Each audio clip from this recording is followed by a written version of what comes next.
You know about the retrograde ejaculation thing, right? No. Well, this is crazy. So and I have a story that you have to be careful with this, not to get too wild with this. So there is this thing about, there's a lot on the internet about semen retention and chi, right? Yeah. You know, after orgasm, here we're talking about males and females, but in males, after ejaculation, there's an increase in the hormone prolactin, which makes you very mellow.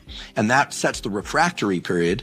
And during that time, you're not getting another erection, you're not having sex again. Mm-hmm. This is why drugs that increase dopamine sometimes are kind of pro-sexual drugs. Mm-hmm. But if people take too much of them, then they're just like all gas pedal, but they're not relaxed enough to actually get an erection. Mm-hmm. Right? This is the cocaine thing, right? So, sex is a dance between arousal and relaxation. Right. Tantra understands that, and they try and bring people into kind of a mellow plane where they are controlling all that rise and fall of arousal over and over again. That's the idea.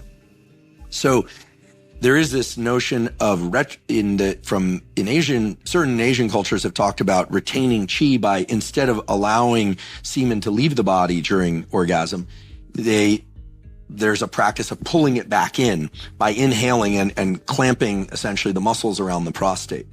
So I have a friend who got really into experimenting with this. His wife happened to be in the kind of Qigong community, was really into Qigong, and he did this, but he developed terrible prostatitis. So you have to be really careful. But he was walking around feeling like he had twice as much energy as he ever did before. So right before he's about to bust, he sucks it back in. Yeah. And again, you can mess yourself up with this, That's crazy. It's crazy. That seems like the worst idea. It seems like, yeah, exactly. For some people, it's going to be the worst idea. For other people, I'm not promoting this, but there is this notion of retrograde ejaculation.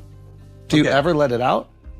Do I personally? No. Yes. Yeah. Yes. No.